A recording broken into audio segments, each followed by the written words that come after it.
Акад хоригдсан. Тэр үед Ака бол хамгийн нутгийн гэмт хэрэгтнүүдийг Туркийн эзэнт гүрний өнцөг болон бүрээс авчирч хордог байсан шоронгийн хот байлаа. Далайгаар хүнд хэцүү амсан байж аялж ирсэн баг хавлаа болон түүний дагалдагч нарыг оролцуулаад эрэгтэй эмэгтэй хүүхэд хөгшин нийт 80-аас 4 хүмүүс зэргийн гуарангийн цайзанд хоригдсон юм. Тэр бол туйлын бохир заван муухай газар байлаа. Тэнд орд ирж байхгүй. Тав тухыг бий болох юу ч алга байлаа. Өгч байсан хоолн туйлын муу байсан тул хэсэг хугацааны дараа хоригдлууд өөртөө хоол хүнс худалдаж авах зөвшөөрөл гуйжээ. Эхний хэдэн хоногт хүүхэд багчуудын тасралтгүй үлэн бархирах дунд баг унтахын аргагүй байлаа. Хумхаа цусан суулга болон босод өвчин түргэн дэлгэрч хоёроос бусд нь өвчлсөн байлаа. Хоёр нь өвчнөөс болж нас барж үлдсэн хүмүүсийн зовлон зүдгүүр дүрслэхийн аргагүй хэцүү байсан юм. Энэ аимшигт байдал 2 жил гаруй үргэлжилсэн бөгөөд энэ үеэр нэгч баха хүнийг шоронгийн хаалганы гадна гарахыг зөвшөөрдөггүй байсан боловч хоёрт харгалзагчаар маш сайн харгалзуулсан 4 хүн өдөр тутам хоол худалдан авахаар гардаг байлаа. Гуарангийн байшинд хоригдож байх үед эргэж ирсэн хүмүүсийг оруулахгүй тас хордог байлаа. Ираны хэд хэдэн бахаачууд хайрт удирдагчтайгаа уулзахын тулд алс хол газраас явган явж ирсэн боловч тэдний хотын дотор орохыг зөвшөөрөөгүй юм. Тэд хотын гадна талын 3 дахь жалганы цаана задгаа ингэр дээрээс бахаадаг амьдарч байсан өрөөний цонх руу хардаг байжээ. Тэрээр цонхоороо тэднийг хардаг байсан ба тэд түүний барааг холоос олж харчхад уйлж амбия золиослон үйлчлэн зүтгэшин нэр зөргөөр дүүрэн гэргэртэй бусдаг байсан юм. Хороо зүлэрсэн эцэс сүлдээ тэдний хороо зүлэрчээ. Бахавлаг гэр бүлтэй нь хамт нэгэн байшинд байрлуулж бусад хүмүүсийг хотын амбаарн байшингуудад байрлуулжээ. Бахавлаа энэ байшинд 7 жил хоригдсон юм. Түүний хоригдож байсан өрөөний хажуугийн жижигхэн өрөөнд гэр бүлийн эрэгтэй эмэгтэй нийт 13 хүн чадах хятгаараа чигцэлдэн амьдрах ёстой байлаа. Энэ байшинд ихэнх үед тэд зай завсар муу хоол хүнс дутмаг амьдралын наад захын 5 тухаар дутагдж байсны улмаас ихэд зүдэрч байсан юм. Хэсэг хугацааны дараа гэхдээ тэдний мэдэлд нэмэлт хэдэн өрөө өгсөн бөгөөд харьцангуй тухтай амьдрах боломжтой болжээ. Бахавлаа дагалдан явагчдынхаа хамт хуарангийн байрнаас гарсны дараа айлчлан эргэсэд тэдэнтэй уулзах боломжтой болсон агаад эзэн хааны засгийн эрх баригчдаас тогтоосон хатуу дэглэм үе чангардаг байсан боловч аажмаар зөөлрсөн юм. Шоронгийн хаалга нэглээ. Хорионы дэглэм туйлын хүнд байсан ч бахаачууд гутар шантардаггүй. Ямагт амгалан тайван итгэлээр дүүрэн байсан юм. Акагийн хуарангийн байранд хоригдож байхдаа бахавлаг хэсэг нүгтээ ингэж бичиж байжээ. Бүү айхтун. Энэ үүд хаалга нээгдэх болно. Кармел уулан дээр миний асар зоогдож туйлын их баяр жаргал ирэх болно. Энэ үг нь дагалдагчдынх нь хувьд үнэхээр тайтгарал болж байсан бөгөөд биелэх цаг нь ирэхэд өгчлэн биелсэн юм. Шоронгийн үүд хаалга хэрхэн нээгдсэн тухай Абдулхагийн хэлснийг түүний зээх Шоги Фэндигийн орчуулснаар илэрхийлбэл дээр буузаа. Бахавлаа байгалийн гоо үзэгсэн хөдөө нутгийн байгаль дуртай байсан юм. Нэг өдөр тэрээр ингэж хэлсэн юм. Би ногоон байгалыг 9 жилийн турш үдсэнгүй. Хөдөө нутаг бол сэтгэлийн ертөнц, харин хот бол бие махбодын ертөнц үлээ. Энэ үгийг нь би шууд бусаар дуулж мэдээд түүний хөдөө нутагт хайртайг нь ухаарад энэ мөрөөдлийг биелүүлэхийн төлөө хийсэн бүхэн маань амжилттай болно гэдэгт би итгэлтэй байсан юм. Тэр үед Акад Мухаммед Паша Сафартын гэрт очиж уулзаж Паша өргөөгөө хоосон орхиж өөрөө Акад юунд амьдрна вэ гэж хэлбэл тэрээр хариулахдаа би тахир дутуу хүн хотоос гарч явж чадахгүй, хэрв тийшээ очвол ганцаардаж найз нөхдөөсөө хоолтно гэв. Би түүнд ингэж хэлсэн юм. Та энд байгаа юм чинь өргөө чинь хоосон байна.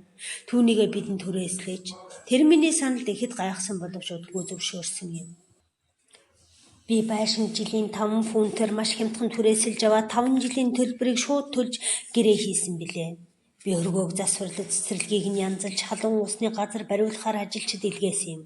Мөн адисад гоож авахлангийн хэрэгцээнд зориулсан сүйгт эрг бэлдсэн билээ. Нэг өдөр би өргөөг өөрийн нүдээр үзэхээр шийдлээ. Бид хотын хаалганы гадна ямар ч нөхцөл гарч болохгүй гэж удаадараа зарлиг буулгасан байсан ч би хотын хаалгаар гараад явсан юм. Харууд зогсож байсан ч намаа гарч явахад татгал заагүй тул би шууд өргөөрөө чиглэн явсан юм. Дараачийн өдөр нь харууд цэргүүд хаалганы хоёр тал зогсож байсан хэдий ч би хэсэг нөхөд албаны хүмүүсийн хамт хотоос ямар ч байцаал цаадгүй гарч явлаа.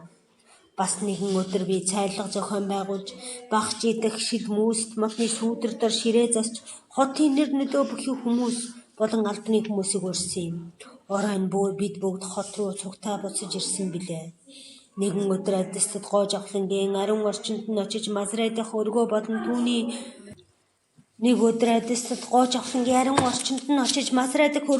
түүнд таныг хүргэж өгсүүх тэрэг бэлэн боллоо гэж хэлсэн юм. Тэрээр явхаас татгалзсан би чинь хоригдол хүн гэж хэлв. Хожим нь би түүнээс дахин гуйсан боловч мөн л хариултыг сонссон юм. Би болохгүй болохоор нь 3 дахь удаага гуйсан боловч тэрээр бас үгүй гэж хариулв. Би тэгэхээр нь цаашид гуйхыг нь зөрхилсэнгүй. Гэвч Акад маш нэр нөлөө бүхий нэгэн исламын шейх хүн амьдардаг байлаа. Тэр хүн бахаулаад их л хайрладаг байсан бөгөөд тэрээрч тэр хүнийг бас хайрлан хүндэтгдэг байсан юм. Би тэр шейх хүнийг дуудаад байдлыг тайлбарласан билээ. Та зоригтой хүн. Та өнөө орой түүн дээр очиж хөлдөн сүгдэж гараас нь натгаж хотоос гарч явна гэсэн зөвшөөртөл нь гарыг нь бүү тавиарай гэж би түүнд хэлв. Тэр бол араб хүн байлаа. Тэр хүн шууд бахаулаа дээр очиод түүний хөлдөн сүгдэж адист гоож авлангийн гарыг натхан үнсэж ингэж хэлжээ. Бурхан өршөө. Таныг хоригдлуулах хүч чадал хүнд байна. Та өөрөө л өөрийгөө шоронд байлгаж байгаа шүү дээ. Та өөрөө л хоригдно гэж шийдсэн тул одоо таныг энэ хотоос явж өргөөнд очиж амьдрахыг би гуй. Тэр бол маш үзэсгэлэнтэй ногоон газар шүү. Мод ургамал нь хичнээн сайхан. Жүр жимс нь яг л галын бөмбөлөг шиг. Адист гоож авлан урдын адил татгалзаж би бол хоригдол учраас болохгүй гэж хэлв. Шейх түүний гарыг атхан үнслээ. Бүтэн цагийн турш тэрээр гуй шалсаар байлаа. Эцэст нь бахаулаа. Хэлийн хөв гэж хэлээд маш сайн гэж хэлээд шейхын төвчээр тууштай сэтгэлийг шагнажээ. Шейх над дээр баяр хөөр болсоор ирж ариун гигантэн зөвшөөрлөө гэсэн баяр мэдээг дуулгасан юм. Абдул Азизийн хатуу чантуу шалаар би адистад гоож авлантай уулзаж ярилцах хоройтой байсан боловч дараачин өдөр сүүх тэрэг хөлж түүнийг өргөөнд нь аваачиж өгсөн юм. Хин ч надад саал хийгээгүй шүү. Би түүнийг тэндээ үлдээж өөрөө хот руу эргэж ирсэн билээ. 2 жилийн турш тэрхүү сэтгэл булаам сайхан газар амьдэрсэн. Дараа нь багчийн хэмээх өөр газар руу нүүхээр шийдсэн юм.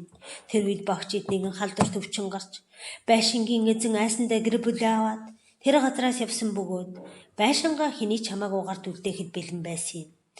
Бид байшинг нь маш бага үнээр түрээслэж сөрхөж үнэн ноёрхлын үүд хаалга өргөн нээгдсэн юм.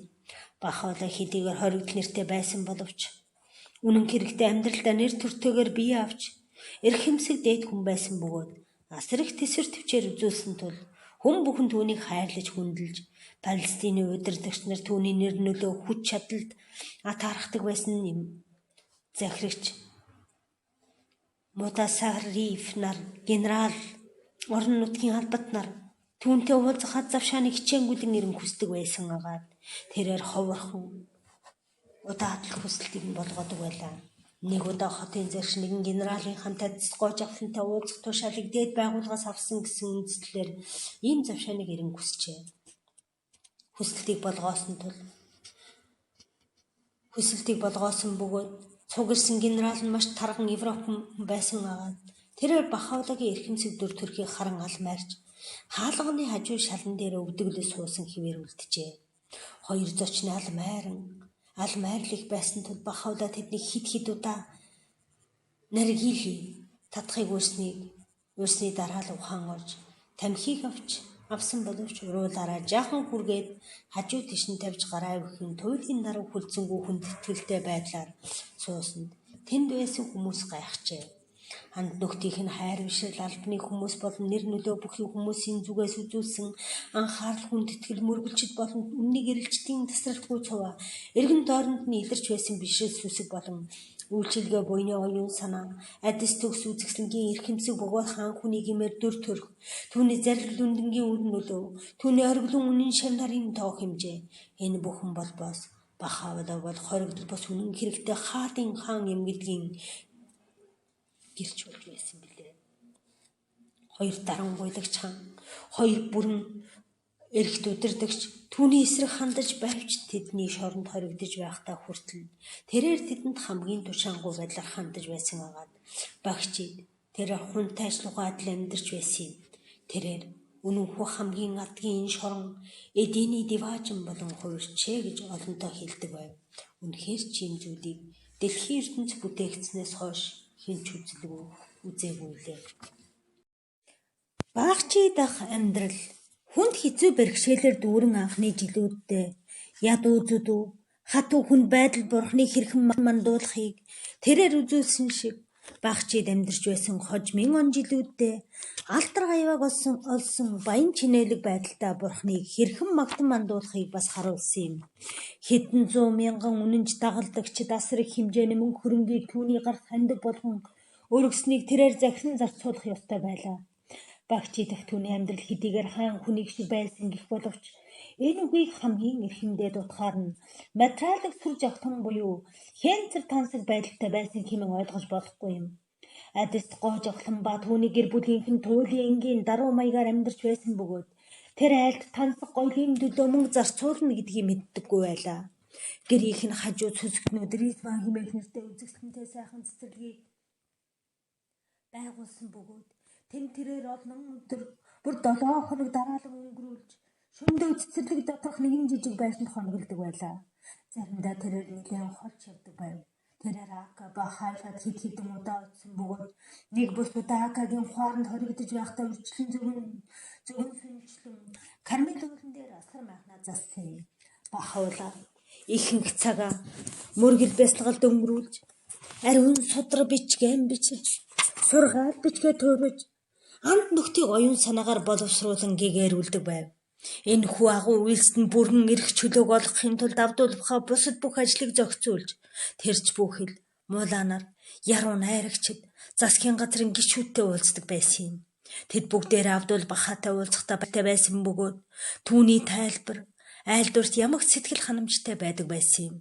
Тэд хэдийгээр Бахавлаатай өөртөө уулзаагүйч түүний хүүтэй уулзнаар Бахавлаг ичнээ хүндлэн найрсгаар ханддаг байсан билээ.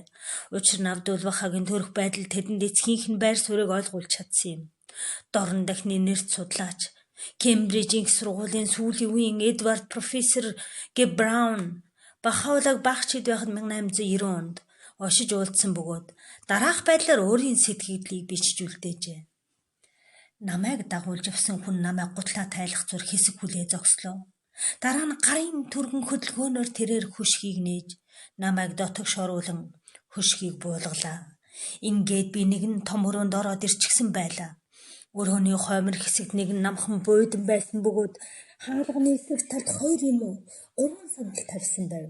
Би хэдийгээр хаашаа явж байгаа хинтээ уулзах гэж байгаагаа бүдэг бодлохон гадарлаж байсан ч гайхаж балмагцсан байдалд 1-2 хором өнгөрөхөд өрөөнд би ганцаараа бичдгээ мэдэрч эхэлсэн юм. Буудан хантай нийлсэн тэр болонд хайр бишрэл татмар гайхамшигтай нэгэн хүн сууж байхаагаад тэр хүн дервишүүдийн хэлдгээр тааж гэдэг толгоон өмсгөл өмссөн байсан бөгөөд таажийн амсраар жижигхэн цагаан тэрбан уруулсан байв. Ширтэж байсан тэр нүүр царайг бидэрсэлж явж дийлэхгүй ч хязгаарч мартаж чадахгүй. Хурц тод мэлхийн хүний сэтгэлийг голдон мөртлөн уншиж байгаа мэт байх бөгөөд өтгөн хөмсгөн хүч чадлаар эрх сүрийг нь илтгэж тасахаар ус болон дүрсэлж бичсэн аргагүй хэмсэр маягаар бараг бүслийг хөтлөө унтсан сагалдан нуугдавч духан дээр үрчлээс царай нас өдрийг нь илчилж байлаа. Хиний өмнө зогсож байсныг минь асуух нь илүүч үзээ. Ван найдуудын атаархлыг төрүүлж эзэн хаадуудыг харамслын санаа алдуулах тийм их хайр бишрлийг хүлээсэн хүмүүний өмнөд би мэхийн ёслолоо. Зөөлн намуухан дуугаар тэрээр намайг суухыг урьж ингэж хэлв. Бурхны авралаар та зорьсондоо хүрлээ. Та цөлөгдсөн хоригдолтой уулзахаар иржээ. Бид энэ дэлхийн ертөнцид сайн сайхныг хүсч улс үндэстнүүдэд аз жаргалыг өрөөдөг. Гэвч тэд биднийг тэмцэл зөрчлийг өдөөгч хориг цөлөгдөхөөр гавьяатай гэж үзэх юм. Бүх улс үндэстнүүд нэг л сүсэг бишрэлтэй. Бүх хүмүүс ахын дүүс шиг болох ёстой.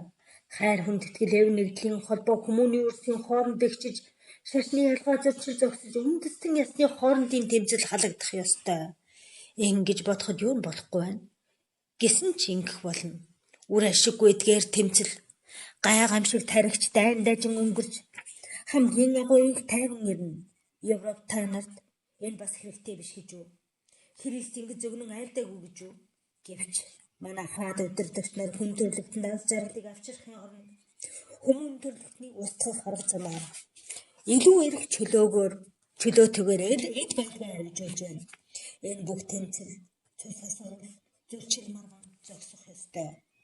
Бүх хүмүүс нэг л ард түмэн, нэг л гэр бүл болох ёстой.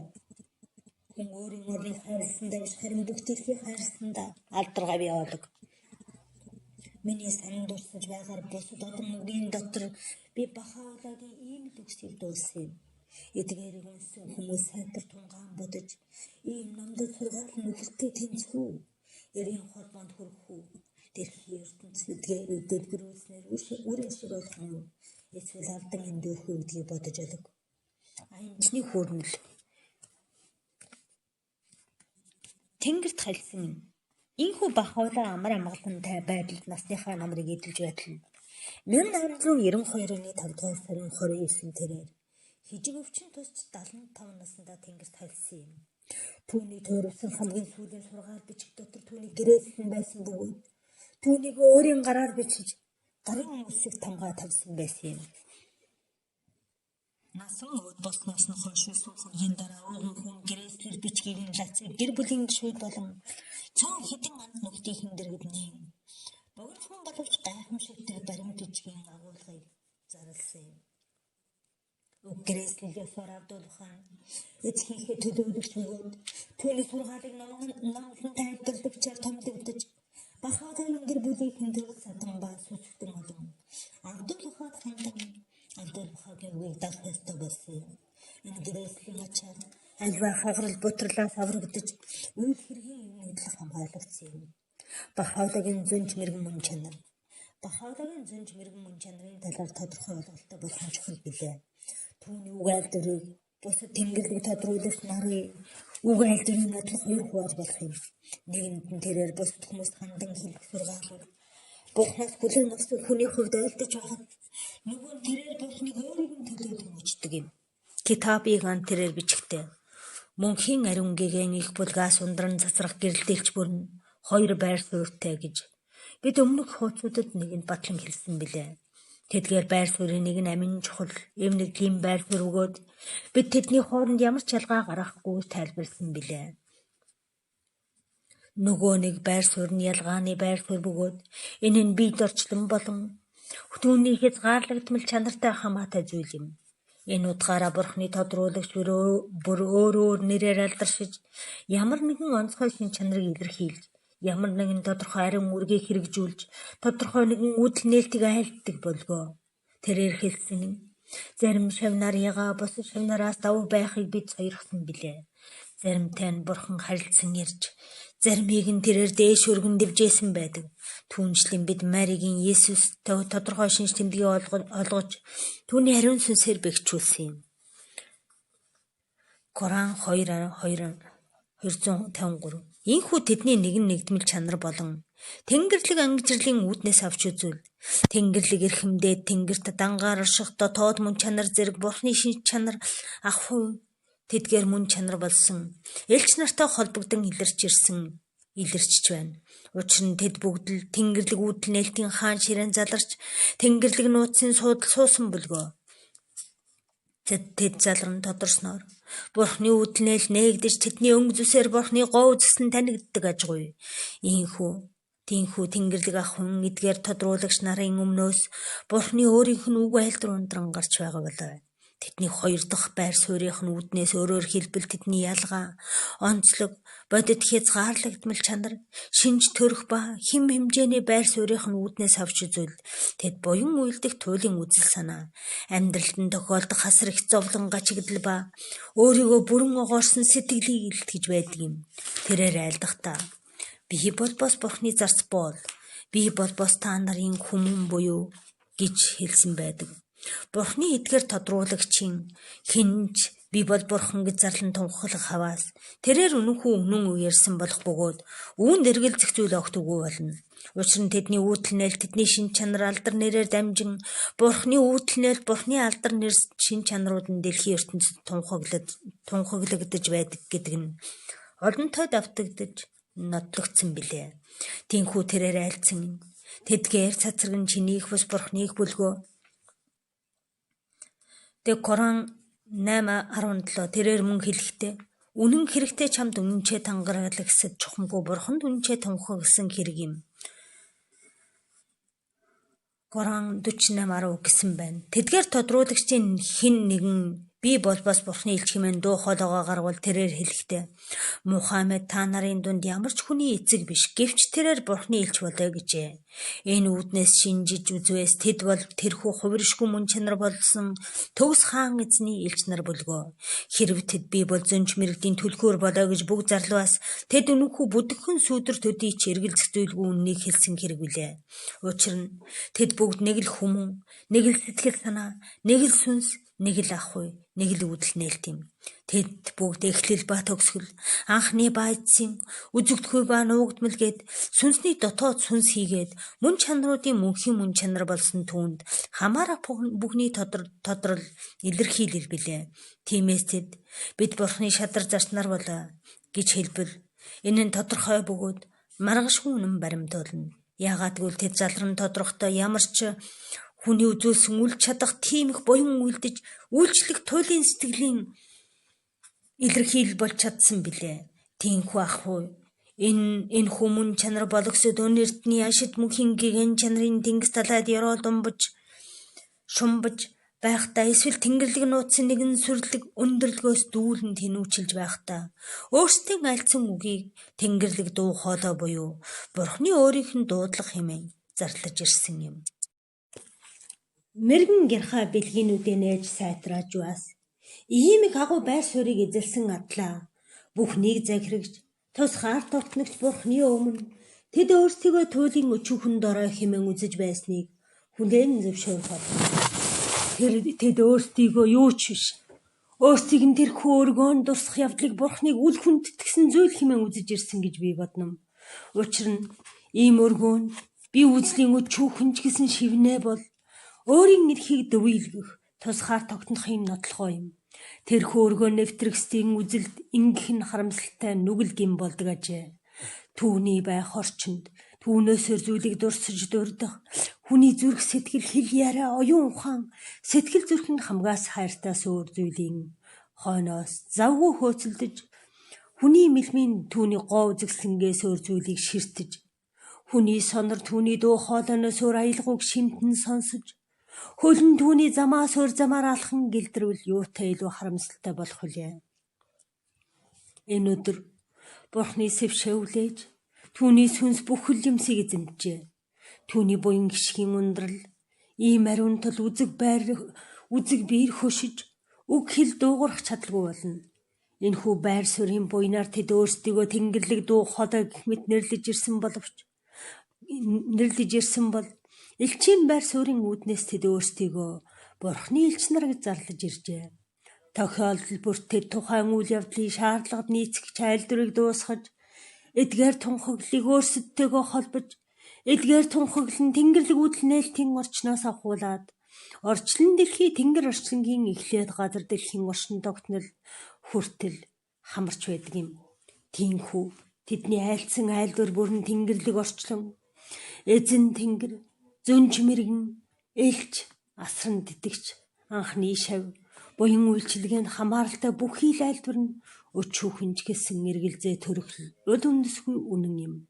Тиймээс үл үзэгдэх орчлонгийн тодруулагч нар болон ариун гигэн тэнгэрийн үрийн туяа бологсдын хэлсэн айлдвар ялгаатай бүүд хүний сэтгэл санаа самуурч оюун ухаан төөрөгдөхөө болиосоо хэмээсэндээ өөрийн учрал дэмжлэг болгон бидний иш татсан эдгээр үгст анхаарал хандуул бас цохилтой. Китабиган хуудас 176-аас 181. Бахала хүмүүний үүднээс хэлэхдээ өөрийн байр суурийг бурхны өмнө арчаагүй хоосон туйлын хүлцэнгүй хүний байр суурь гэж хэлдэг. Бурхны тодруулагчийг бусад хүмүүсээс ялган онцлдог зүйл бол өөрийгөө огоорох. Түүний туйлын сэтгэл ба түүний төгс төгөлдөр хүч чадал юм. Бүхий л нөхцөл тэрээр гэсэн хэдий ч миний бус таны хүсэл таал биелнэ гэж Гетсемане цэцэрлэгт Есүсийн хэлдэг шиг хэлж чадна. Бахаула шаах дэлгэх загталтай ингэж үтсэн байдаг. Хаан минь, бид бусад хүмүүсийн л адил хэвтэртэй нойрсон байтал зэ хамгаас жавхлангийн зөөлөн сэвшээ намайг үлээж бүхий л эрдэм мэдлэгийг заас сургасан юм. Энэ болбоос надаас гарч үе зүйл биш. Харин бүхнээс хүчрэг, бүх нийгэм мэдэгч Бурханаас гарч үе зүйл болоо. Тэрээр намайг газар дэлхий ба тэнгэр диваажингийн хооронд дуу хоолойгоо өндөрсөхийг болгоосон бөгөөд ингэснээр ухаанд хүмүүн бүрийн нүднээс нулимс мэлмрүүлэх зүйл надад тохиолдсон юм. Хүмүүсийн дунд би өнөөгийн эрдмийг бид судалж сураагүй. Би тэдний сургуульд суралцаагүй. Энэ бол хамгаас хүчтэй хамгаас магтууд эзэн Тэнгэрийн чинь салхи хүлээн хийсгсэн олон навчнуудын л нэг юм. Энэхүү хүчтэй ширүүн шуурга мандаж байхад энэ навч хөдөлгөөнгүй байж чадна гэж үү? Үгүй. Хамаг бүхний эзэн Тэнгэр түүнийг барин тангараглая. Тэд түүнийг үлээн хийсгэн. Зуурдын мөхөлд нь мөн хэн орших түүний өмнө юу ч үгүй хоосон зүйл болоо. Түүний бүхнийг эзэгнэж дуудлага надад хүрч бүх хүмүүсийн дунд түүний магтуг өрг хэмээн намайг үг хэлүүлсэн юм. Би түүний зарлиг айлдагтахад яг л үхсэн мэт байлаа. Энэ рангуунийг үлсэнгүй. Эзэн Тэнгэрийн чинь хүсэл тааллын мотор намайг хувьсган өөрчилсөн бүлгөө. Дээд доод ялгалгүй. Бүх хүмүүсийн эсэргүүцлийгөө дөөх байдлаар ямар нэгэн хүн өөрийн хүслээр үг хэлж чадна гэж үү?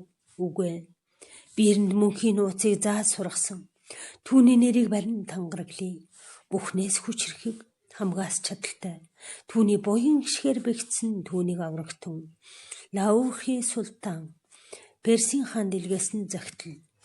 Амлагдсан өдөр ирлээ номонд иж татснаар хуудас 40-оос 41.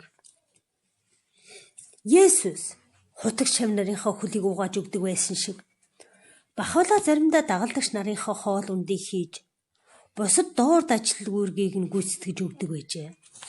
Тэрээр зарс нарынхаа зарс байсан бөгөөд үйлчлэн зүтгэх үйлсдэл алдар нэр олдог байсан агаад шаардлагатай бол нүцгэн шалан дээр ч унтаж дан ганц тал хусаарч хоолж тэрч бүхэл өөрийнх нь хилдгээр өлсөглөн химээх тэнгэрлэг тижээлэр хооллохдоо сэтгэл хангалуун байдаг байлаа.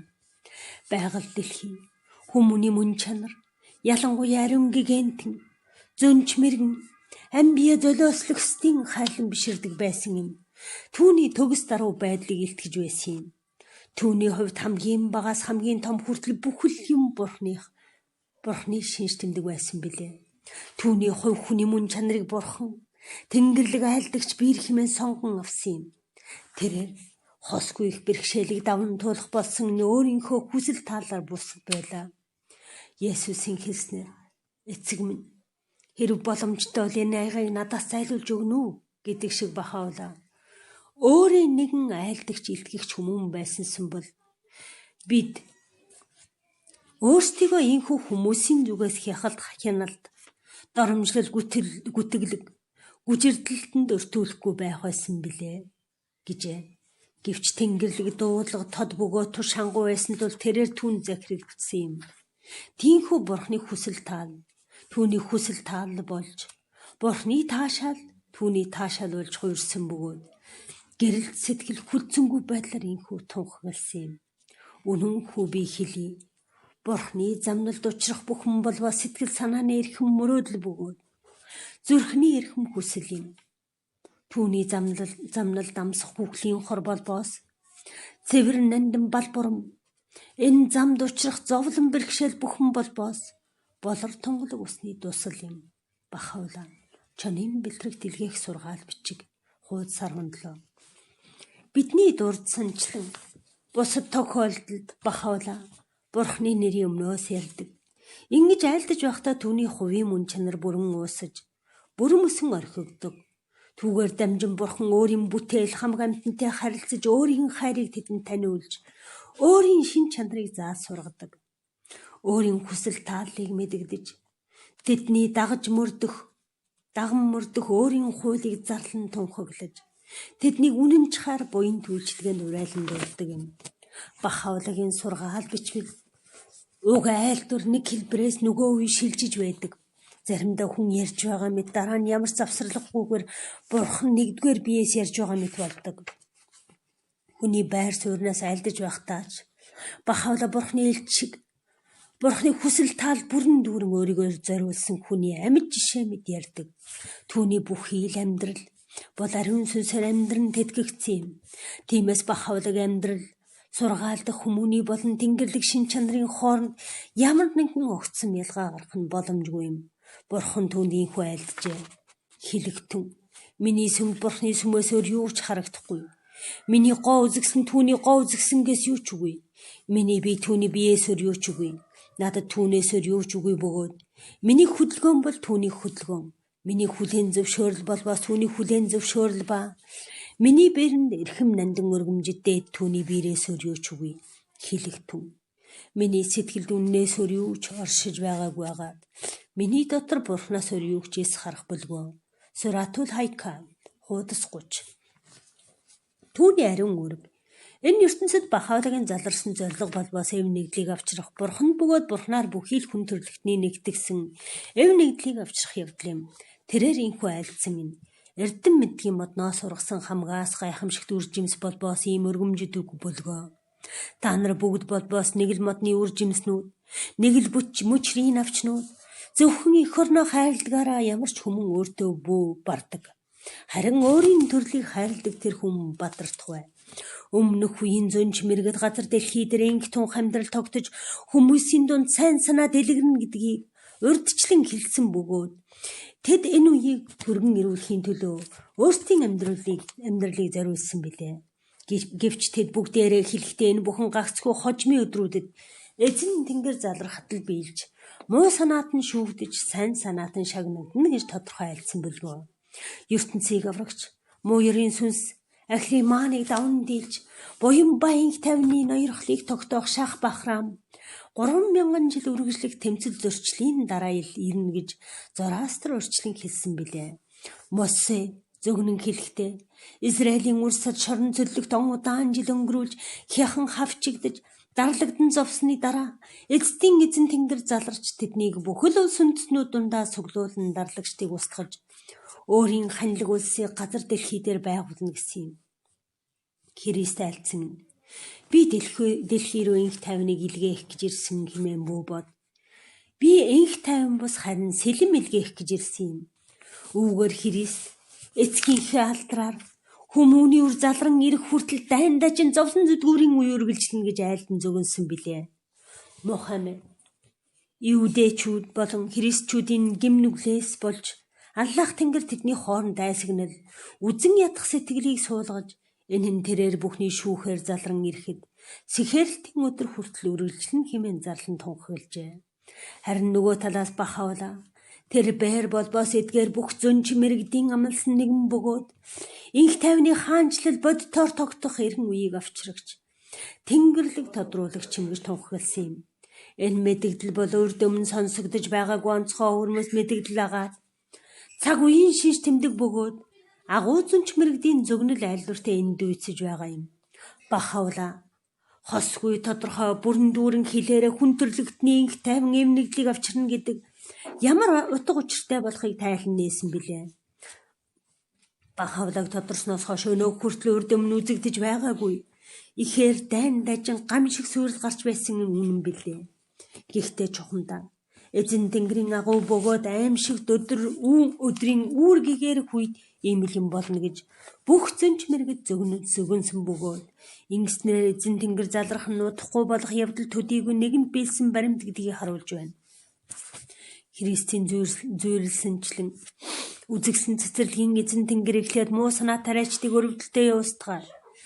Дараа нь цэцэрлэгчийг бусдад эзэмшүүлж тэд түн зориулан удирлын үржимсийг тордон ургуулах юм. Энэ нь эзэн тэнгэрийн залран ирэхэд хар санаад тариачдын адил олон зуун жилийн турш дэлхийг сүйтгэн үржимсийг нь үгүйрүүлсэн харгас дарангуйлагч засгийн газрууд ховдог шунхай Үл эвлэрэгч санваартан нар эсвэл харгас ширүүн удирдагчид аимшигт гамшиг гай гэдлэн гэсэн үг биш үү? Дэлхий дээр аимшигт үйл явдал юутай ч энэ зэрэгцхээргүй сүрэлт гайхамшиг байсаар байгаа боловч мөдгөн эдгээр үр ашиггүй тэмцэл маргаан эдгээр сүрэл дайн дажин замхран арилж агуй хинх тайван залран ирнэ гэж Бахауда бидэнд батлан хэлж байна. Дайн тэмцэл туйлдаан хурш төвчхийн аргагүй их гайг авчирч байгаа тул хүн төрлөختн түүнээс ангижрах уу? Эсвэл арилан устгах уу гэдгээ шийдэх ёстой. Сайн цаг ирсэн ба түүний хамт амлагдсан аврагч ирлээ. Түүний сургаал бичмлүүд Бахаулагийн сургаал бичмлүүд хүрээх хязгаарын хувьд хамгийн бүрэн төгс бөгөөд хүний амьдралын хувийн болоод нийгмийн үе шат бүрийг нэг бүрчлэн тусгаж амьдралын материалыг хийгээд оюун санааны ойлголтуудыг тайлбарлаж эртний ба орчин үеийн судар бичгүүдийг танилцах наад захын боломж болцоогүй байсан мөртлөө маш үнэмшилтэй бөгөөд жинтэй байдлаар цээжээрээ иш татан тайлбарладаг байсан юм. Чонын бэлтрэг дэлгээх бичигтэй тэрээр баян судрыг амьдралдаа ерөн шагуу гэж бичсэн байсан боловч өөрийн сургаал бичмэлдээ Баабын үүдэл нээлтийн талаар ямар их төгс төгөлдөр мэдлэг ойлголттойгоо харуулan бичсэн байдаг. 1890 онд профессор Эдуард Гренвилл Браунтай уулзаж тус бүр нь 20-30 минутын дөрвөн ярилцлага өгснөөс өөрөндийн ямар ч гэгээрсэн сэтгэгч нартай уулзаж ярилцах боломж болцоо. Түүнээр олдоогүйч тэрээр өрөндийн ертөнцийн нийгэм, улс төр, шашны асуудлуудыг бүрэн ойлгодог байсан энэ сургаал бичмтээс нь харагддаг бөгөөд дайснууд нь ч хүртэл түүнд мэрэгэн цэцэн ухаан бол хосгүй юм гэдгийг хүлээн зөвшөөрөхөөр хүрдэг байсан билээ. Тэрээр он удаан жил хатуу нөхцөл байдал хоригдож байсан тул түүний сургаал бичмэлд агуулдаг архин баялаг эрдэм мэдлэг нь сурах бичиг судалснаас эсвэл ердийн нэгэн багшаа суралцснаас олж авсан биш. Харин ямар нэгэн оюун санааны их усрээс олж авсан мэдлэг юм гэдэгт эргэлзээ төрөхгүй зэ. Заримдаа тэрээр өөрийн нутаг нэгтнүүдийн их хэл болох орчин цагийн перс хэлээр бичдэг байв. Энэ перс хэлний ихэнхдээ араб хэлтэй холилдсон хэл юм. Заримдаа тухайлбал эрдэмтэн зороастрчуудад хандаж хэлэхдээ хамгийн цэвэр сонгодог перс хэлээр бичдэг байв. Тэрээр араб хэлийг адил төгс эзэмсэн байсан бөгөөд араб хэлээр бичихдээ заримдаа маш энгийн хэлбэр, заримдаа Коран судрын хэлтэй дүүцгээс сонгодог хэлбэрээр бичдэг байв. Тэрээр ном эрдэм ер суралцаагүй мөртлөө эдгээр хэлүүдийг төгс давмгаа эзэмсэн байсан гайхамшигтай зүйл байлаа. Түүний сургаал бичмлийн заримдаа энэ ч хүн мунхаг байлаач түүндээ ер алдахгүй гэдэг шиг ариун гэгэн зам мөрийг маш энгийн хэлээр тайлбарлсан байдаг.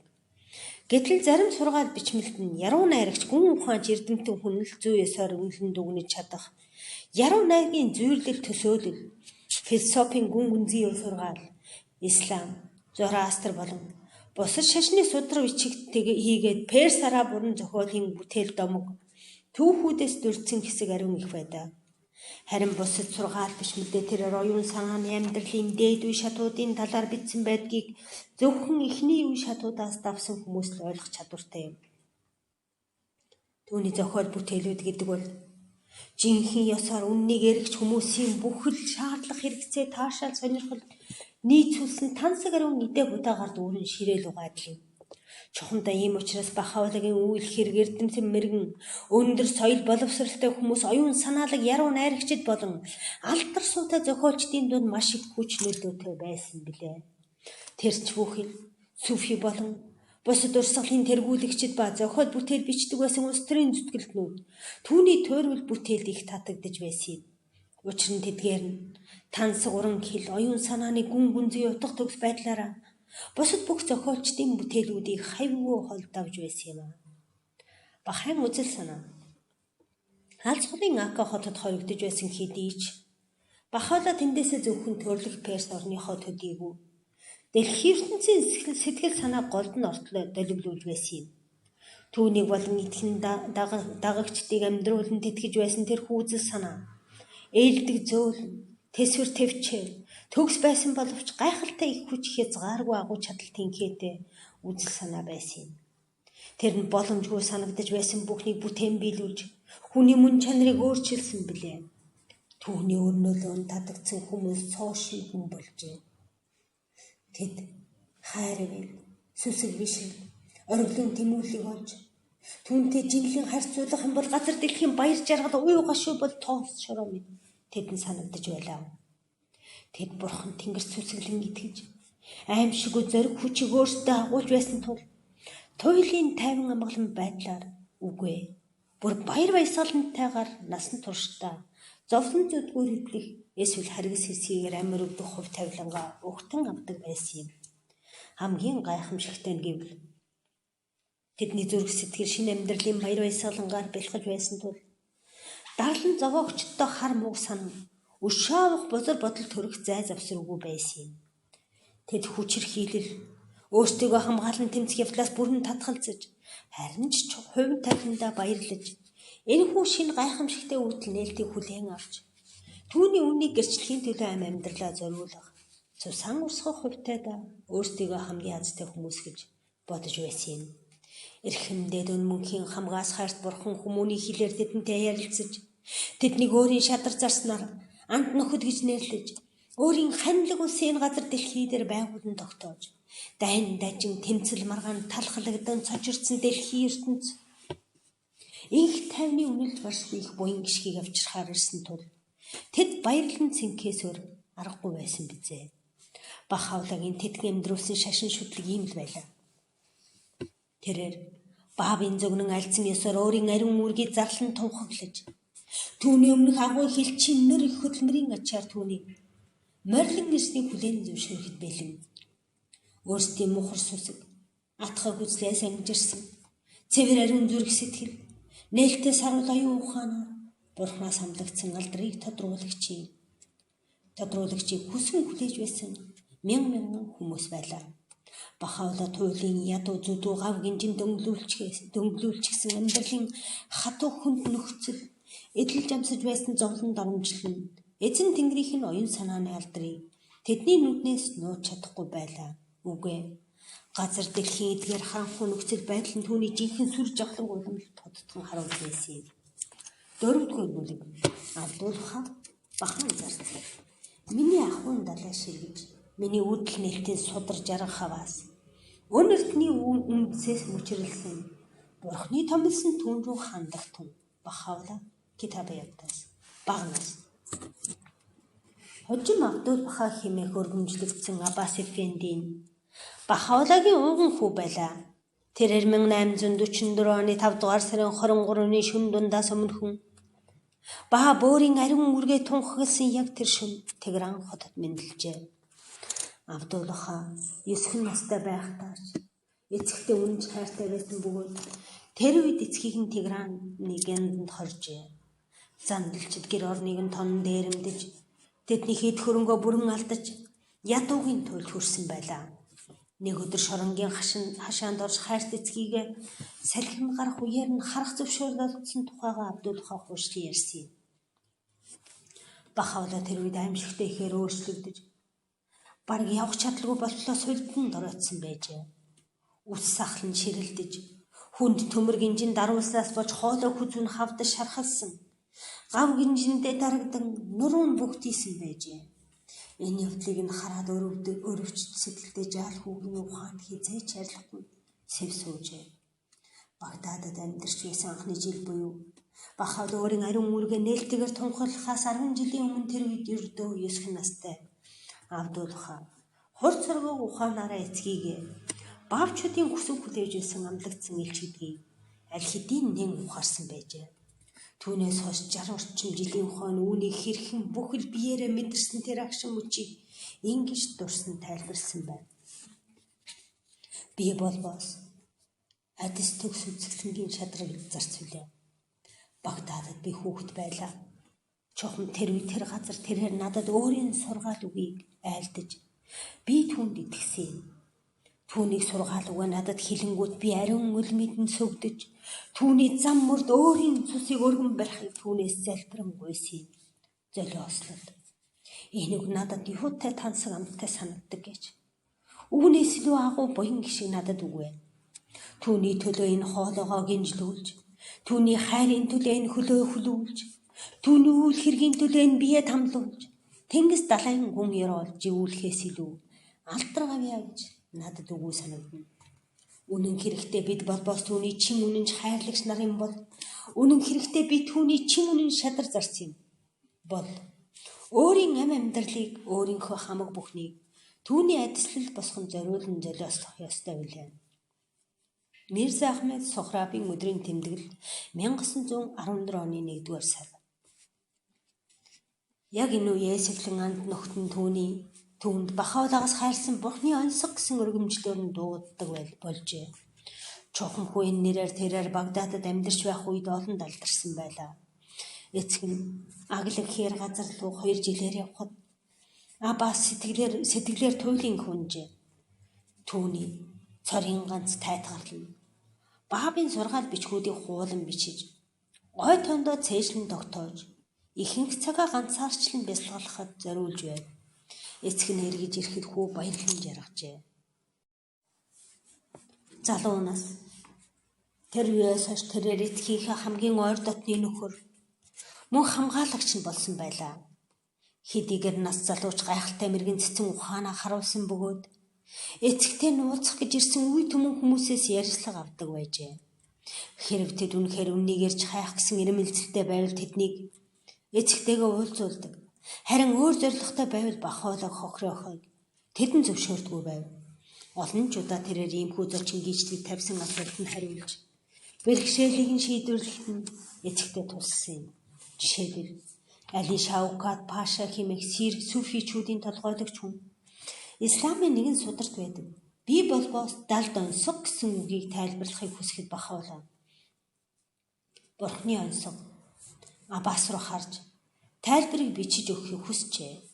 Тэр үед дөнгөж 15 юм уу 16 настай байсан хүү тэр дорн тайлбар бүхий маш чухал сургаалыг бичиж өгөхөд үнэнхүү ойлгомжтой байсанд Паша гайхжээ. Уг сургаал бичиг эдүгэ бахаачуудын дунд түгээмэл нэгэн сургаал бөгөөд бахаа шүтлгээс гадуурч олон хүмүүс түүнийг сайн мэддэг. Бараг цаадууд энэ үеэс Аббас сүм дуган байнга очдог болсон бөгөөд тэнд тэрээр эрдэмтэн мэрэгэн хүмүүстэй шашны болон асуудлаар ярилцдаг байжээ. Тэрээр хизээ сургууль коллежид суралцаж яваагүй бөгөөд цорын ганц багш нь эцэг нь байсан байна. Тэрээр чөлөө цагаараа морь унахад үнэхээр дуртай байжээ. Бахаулаа Багдадад хотын ойролцоох нэгэн цэцэрлэгт өөрийн тунхлыг хийсний дараа Абдулхай эцэгтэй урд өмнөхөөс ч илүү үнэнч бишрэлтэй болсон юм.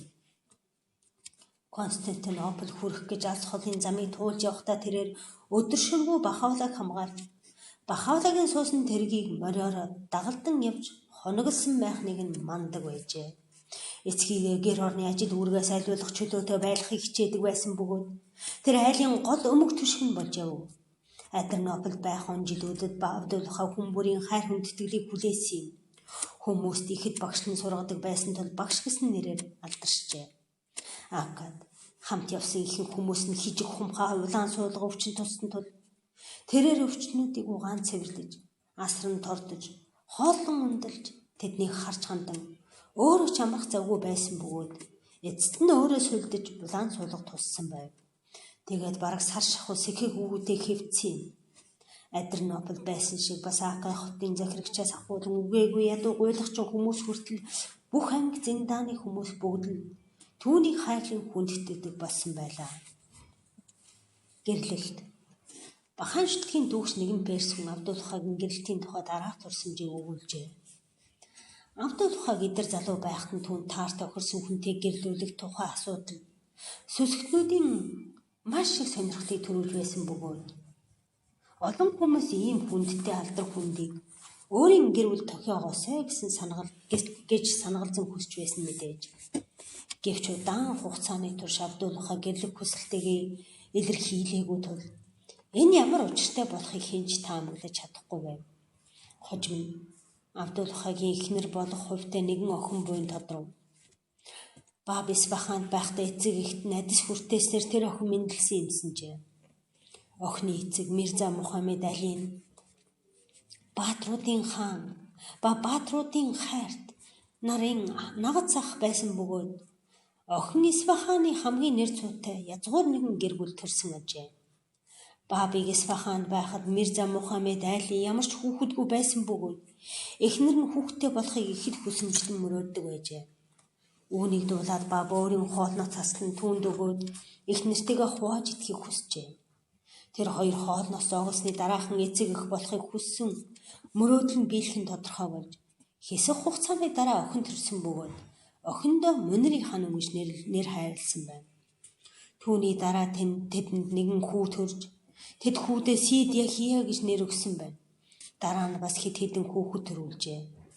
Ингэж байтал хэсэг хугацааны дараа Мунирийн ханумын эцэг нас ууд болж үеэл ах トゥ нар нь Зилүс султан болон Муула нарын гарт ам бие зодиосолж тэр айл асар их уугашууд автлаа.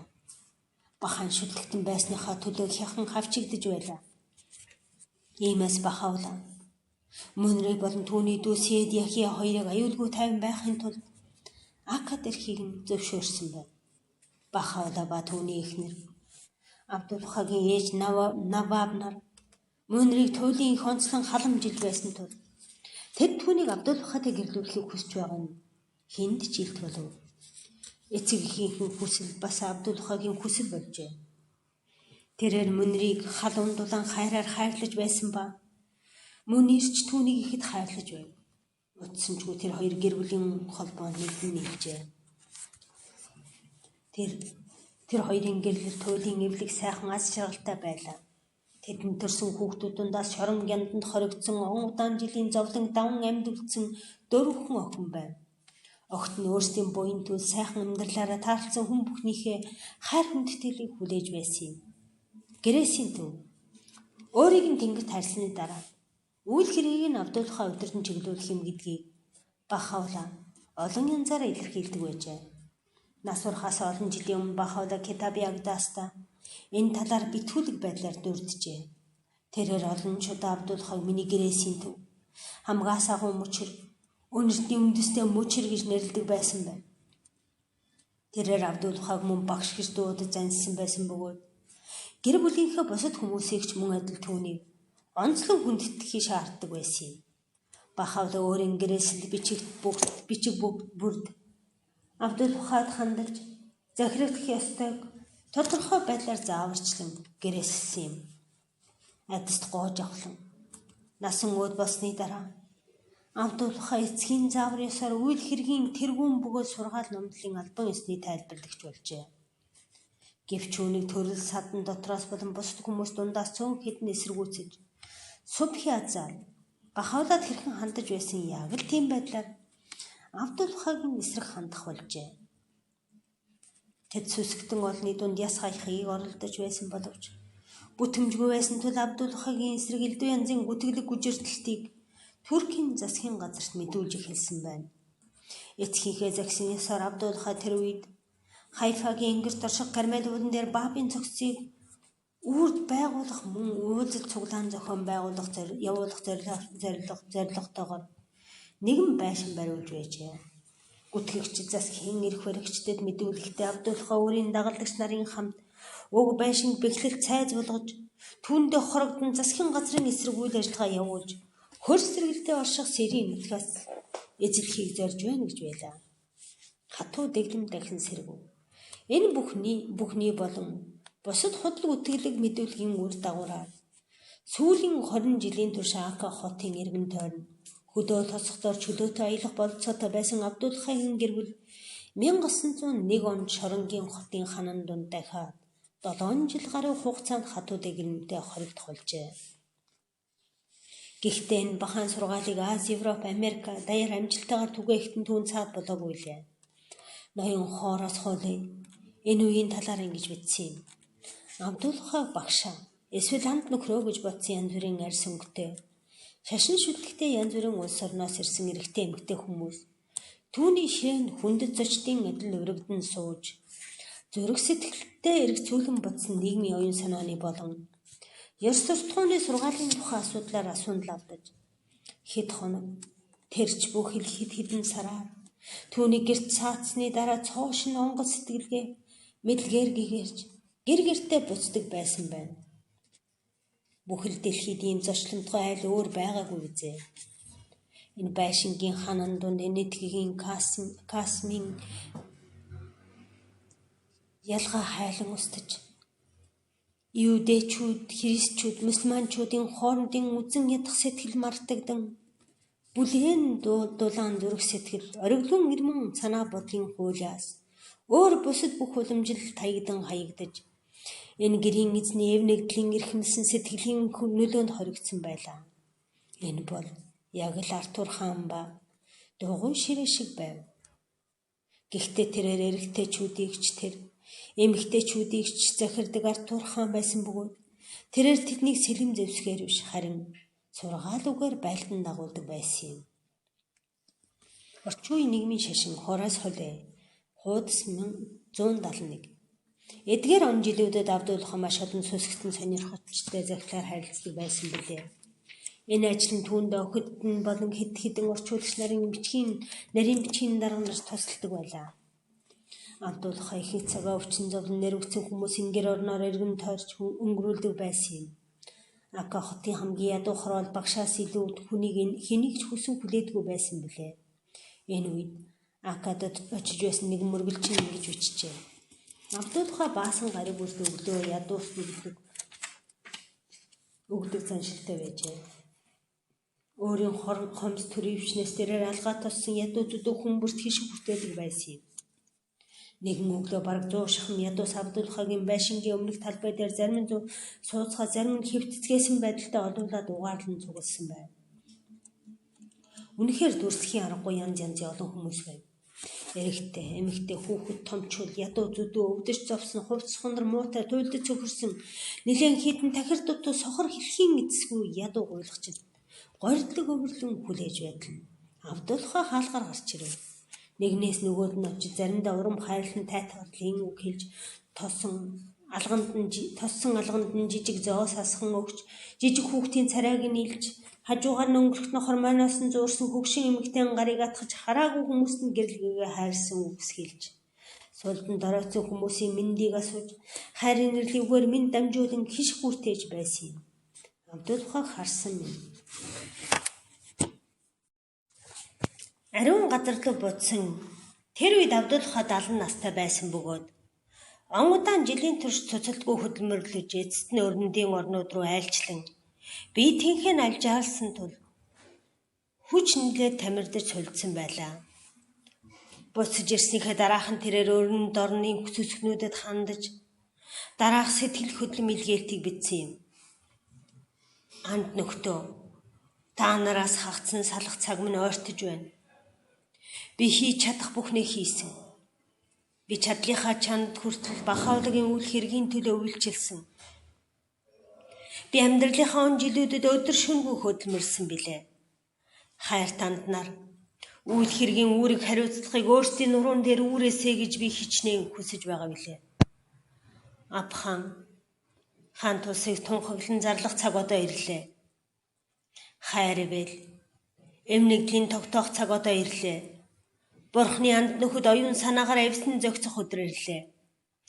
Сүсгтнүүдийн цуглаан уулзалтын үеэр хайр ивэл эв нөхөрлийн дуу хуур эгшиглээсээ хэмээн би өрн зүгт, дорн зүгт, хойд зүгт, өмнө зүгт чих тавин сонсож байна. Миний амьдрах нас дуусахын дөхөж байгаа тул үүнээс илүү баяр баясгалантай зүйл надад үгүй билээ. Анд нөхөд маань гялзан гялтганах совдан хэлхээ мэд, очраар алмаасан хол боос гинж мэд, нарны цацаргууд мэд, нэгэн талын сүрэг зээр мэд эв нэгдэлтэй байгааг харахыг би хүсэн тэмүүлж байна. Ич хэдийн алтан гургалдаа тэдэнд дуудуулж байна. Тэд түүнийг нь сонсохгүй юм гэж үү? Диваажингийн шөөж иргэж байна. Тэд дуулахгүй байна гэж үү? Абхан хаан тусын сахиулсан тэнгэр тэднийг дуудаж байна. Тэд чих тавин сонирдохгүй юм гэж үү? Гэрээсийн илж хүсэн гуйж байна. Тэд анхааран чагнахгүй юм гэж үү? Айс сүсгнүүд маань чин сэтгэл шудраг үнэнч байдлын бодит илэрхийлэл хайр ивэл эв найрамдалтай амьдралын үлгэр жишээ. Эв нэгдэл, эвийн амьд бэлэг тэмдэг болж байгаа тухай баярт мэдээг сонсохыг би хүсэн хүлээж байна. Тэд миний зүрх сэтгэлийг баясахгүй юм гэж үү? Тэд миний хүслийг илэрхийлэхгүй юм гэж үү? Тэд миний зүрх сэтгэлийн мөрөөдлийг биелүүлэхгүй юм гэж үү? Тэд миний дуудлагыг сонсохгүй юм гэж үү? Би хүсэн хүлээж байна. Төвчээртэйгээр хүсэн хүлээж байна. Бахан үйл хэргийн дайснууд тэдний харгас явдалд баав золиос болон мөхөхөд бахавла төрөлх нутгаасаа хөөгдөж насаараа хоригдол болоход дараа нь бахавла тэнгэрт хайлахад баясан цэнгэж найдвар гордлого нь улам нэмэгдэж байсан билээ. Гэтэл Абдулхаа өрнөдөд аюулсныхаа дараа эргэж ирээд хүч тамирданд ороцсныхаа дараа тэд зорилгоон биелүүлэх боломж дахин олдлоо хэмээн гордож баярлсан ч тэдний гордлого бүтэхгүй өнгөрөх тавилантай байсан юм. Маш удсан ч хүү Абдулхаа ингэж үтчээ. Энэ хүийг л хүний бие махбод хүч хэрчэн байнгын ядарн туйлдаж ачааллаад ийлэхгүй байсан мэдээж. Гэвч мөрөөдөл болсон түүний тусламж дэмжлэг нь сул дор Абдулхаагийн асран хамгаалагч нь болж байсан юм. Зарим хүмүүс Абдулхаа энэ ертөнцийн сүүлчийн удаа салахаас гүйцэтгэж байна гэж түүний биетийнхээ хомсдонд оройтож удалгүй энэ бүхний улмаасгүй түүний амьдрал дуусах гэж байна хэмээн батлан хэлж байна. Энэ бол үннээс хол буйзаа. Гэрээс зөрчигчд болон муу санаатнуудын нүдэнд гадна талаасаа бие махбод адис зам мөрийнхөө ирэхээр сулдан тамирцсан мэт санагдаж буй боловч Бурхны авралаар адист гож авахлангийн зөмбөлгээр оюун санааны хүчнүүд туйлын ирж хүчээн авч оргилдоо хүрсэн байна. Бурхны авралаар эдүгэ бахавлагийн адис буян ивэлэр биеийн хүчнүүд хүртэл бүрэн сэргэж Тэнгэрлэг баяр баясгалан хүртэж эрхэмдээд баярт мэдээ гэрэлтэн гийж төгс ад жаргал бэлхэн буцалж байна. Өрөндийн 5 дугаар бол 14 дугаар хэсэг хуудас 213. Европын дайны үеэр болон дайны дараа Абдулхаа үлэмжих ажлынхаа хажуугаар харилцаа холбоо дахин сэргэнгүүт онгод хайрлсан сайхан загтлуудыг цуврал болгон бичиж илгээсэн. Дэлхий дахин дэх сүнслэгнүүдийг үйлчлэн зүтгэх цоошин сэтгэлгээ эрэл тэмүүлэлээр дүүргэж өгсөн юм. Эдгээр загтлуудад урам онгод авсан үйл хэрэг огцом хөгжин дэвшиж хаасаагүй шүтлэг маань шинэ эдж хүч урам зоригоор шингэсэн байлаа. Хайфа дайны жилүүдэд дайны өмнө саруудад Абдулхаагийн зөнч мэрэгэн ухааны илтгэсэн гайхамшиг нэгэн жишээ бий. 50 жилүүдэд Хайфа хотод Перс болон дэлхийн бусад орнуудаас ирсэн маш олон мөргөлчид айлчилдаг үжээ. Дайн гарахаас 6 сарын өмнө Хайфад амьдардаг нэгэн настай бахав хүн Персээс ирсэн хэдэн сүсэлтний Абдулхаатай уулзахыг хүсэлтийг нь танилцуулсан байна. Абдулхаа зөвшөөрөл олгоогүй бөгөөд түүнээс хойш Хайфад байсан мөргөлчдийн хүсэлтэнд татгалзаж байсан тул 1914 оны 7 дугаар сарын эцэс гэхэд ямар ч мөргөлчин хүн Хайфад үлдээгүй байв. 8 дугаар сарын эхний хэдэн өдөр агуу их дайнд гинт дэгдсэн мэдээ дэлхийн ертөнцийг донслохж эхэллэхэд түүний болгоомжилсны учир хинхүү тодорхой болсон юм. Дайн эхлэхэд амьдралынхаа 55 жилийг цөллөг шоронд өнгөрүүлсэн Абдулхаа дахиад Туркийн засгийн газрын эрхэнд орсон юм. Цээрээс цааш хорнуудын анд нөхөд сүсгтнүүдтэй харилцаа бүрэн таслагдж байсан ба. Тэрээр өөрийн цөөн хідэн дагалдагчдынхан дахин хүнд хэцүү нөхцөл байдалд унаж хоол хүнс хонцдож ам биеийн жасар их аюул бэрхшээл унсан байв. Дайны жилүүдэд Абдулхаа түүнийг хүрээлэн тойрсон хүмүүсийнхээ материалыг болон оюун санааны шаардлага хэрэгцээг нь хангах үс завгүй ажиллаж байлаа. Тэрээр өөрөө Тибриасны ойролцоо газар тариалангийн ажил эхлүүлж ингэснээр тариа будаага гачигдхаа болж бахаачуд төдийгүй Хайфа болон Ака дахь янз бүрийн шашин шүтгтэй 100 ядуус түүний аж тусаар улсыг аюулаас аврагдсан юм. Тэрээр хүн бүхний хайрлан халамжилж тэдний зовлон зүдгүүрийг нэмэглэх гэж чадах бүхнийг хийдэг байлаа. Тэрээр өдөр бүр 100 ядуу хүмүүс бага хэмжээний мөнгө төгрөг тараан өгдөг байв. Мөнгө зоосноос гадна тэрээр талах өгдөг байлаа. Талах байхгүй үед Феник Джеймс эсвэл өөр нэг ямар нэг юм өгдөг байжээ. Тэрээр сүсгтэн олон ба ядуусыг тайтгаруулан туслахаар Ака хот руу үе явдаг байлаа. Дайны үед Тэрээр өдөр тутам сүсгнүүдэд уулзаж түүнд тусламжтайгаар амт дөхөд тэрхүү хүнд хэцүү жилүүдэд аз жаргалтай амгалан тайван амьдарч байсан билээ. Ноён Абдулха Аббас Британи эзэнт гүрний шадар 1918 оны 9-р сарын 23-ны өдөр 3 цагт 24 цагийн турш байлцсны эцэст хотыг Британи нэгтгэхийн морин сэргээжлэн авч Туркийн эрхэнд дайны хор уршгийг амссан он жилүүдэд түүгээр төгсгөл болсон Хайфа хотынхон туйлын ихээр баярлан цэнгэж байлаа. Британчууд хотыг эзэлж авсны дараагаар маш олон цэрэг офицерууд, засгийн газрын бүх зиндааны албан хаагчид, тэрч бүхэл өндөр албан тушаалтан хүмүүс Абдулхатай ярилцдаг болж түүний мэрэгэн цэлмэг яриаг сонсож, түүний өргөн дэлгэр үзэл бодно. Гүн гүнзгий дотоод сэтгэлгээ, ээлдэг зөөлөн харцай болон чин үнэн зочломтгой байдлыг нь биширдэг байв. Абдулхагийн хувийн хэрэгцээ том бага байсан юм. Тэр эрт босож ажиллаа эхэлж их хороотож унтдаг байв. Өдөрт 2 удаа даруухан хоолдог байлаа. Хямдхан давгаар хийсэн хэдэн хувцастай байв. Тэрээр бусад хүмүүс гачигдан зовж байхад өөрөө тансаг чинээлэг амьдрахыг ер хүсдэггүй байсан билээ. Тэрээр хүүхэд багчууд цэцэг болон байгалийн гоо үзэсгэлэн туйлын хаартай байжээ. Өглөө бүр 6-7 цагийн алдад гэр бүлээрээ хамтдаа өглөөнийхөө цайг уухаар цугладаг байсан бөгөөд багш цагаан уух зур тэрээлийн жижиг хүүхдүүдэд мөргөл уянгалуулан уншдаг байв. Эдгээр хүүхдүүдийн тухай ноён Тронтон Чэйз ингэж хэлсэн байдаг. Тийм ээлдэг боловсон бусдыг хайрлаж инэрсэн элдв ааш маяггүй ухаалаг хүүхдийн дүртэй жижиг зүйлсэн шунан дурладаггүй ийм хүүхдүүдийг би ер хараагүй. Галилед 51 хуудас 50 Акад амьдралын нэгэн онцлог болсон цэцгсийн чимгэн мөргөлчийн хүмүүрт англиун үнэрт дурсамжийг үргэлж авчирдаг юм.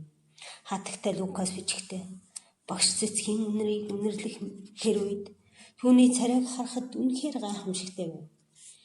Хилгий цэцгний баглаан дотор нүрээ өмбуулахад нь цэцгийн үнэр түүнд нэг юм хилээд байгаа гэлтэй харагддаг байлаа. Нэгэн сайхан аялгауг чихээрээ олж мэдрэх гэж байгаа мэт анхаарлаа төвлөрүүлсэн байдаг байв гэжээ. Акад утсан товч дурсамж хуудас 26. Тэрээр үе төмөн зочдтой үзэсгэлэнтэй англин сайхан цэцгс бэлүүлэх дуртай байжээ. Ноён Тронтон Чэйз Акадыг шоронгийн амьдралын тухай өөрт нь үлдсэн сэтгэлийг хөдөрсөлжээ. Бид тэрхүү хамгийн агуу шоронд амьдарч байсан. Түүний нэгэн адил хоригдол болон тэрхүү ханан дунд 5 өдрийг өнгөрүүлсэн юм. Тэр бол инх тайван, хайр, буян зүтгэлээр дүүрэн шорон байлаа. Хүндрэлтний сайн сайхан дэлхийн ертөнцийн инх хамгаалан бурхны эрхт ёс болон түүний үр сад бол хүмүүсийн эрхийг хүлээн зөвшөөрөхөөс өөр хүсэл, өөр мөрөөдөл үгүй байв. Үнэхээр жинхэнэ шорон, бачин уур амьсгал, зүрх сэтгэлийн мөрөөдөл, газар дэлхийн нөхцөл байдлын хүлээснээс хагацл гэдэг нь тэрхүү чулуун хэрэмний гадна тал байсан агаар харин дотор талд нь эрх чөлөө ба бурхны сүнсний ариун гэрэл туяа байсан юм. Зовлон гуниг, уймэн саман, газар дэлхийн зүйлсийн талаар сэтгэл зовних явдал тэр дотор үгүй байлаа. Галилед хуудас 24. Ихэнх хүмүүсийн хувьд шоронгийн амьдралын хүнд хэцүү зовлон гунигт гайхамшиг хэмээн санагдах бол Абдулхагийн хувьд тэр бүхэн аимшигтай биш байлаа. Шоронд байхдаа тэрээр ингэж бичжээ. Намайг хориглоо. Надад гайхамшиг тохиоллоо хэмээн. Бүү гутар. Учир нь энэ шорон бол бас миний үзэсгэлэн цэцэрлэг. Миний диваажин бөгөөд хүндрэлтний дотор миний ноёрхлын сэнтим. Шорон доторх миний зовлон бол буянт хүмүүсийн дунд алдарсан миний диваажин бөгөөд хүмүүсийн дунд алдарсан миний тэтэн билээ. Тавтай амгалан амар тайван амжилт дүүрэн эрүүлийн зугаа цэнгэл баяр баясгалан байсан цагт хүн бүхэн жаргалтай байж чаднаа.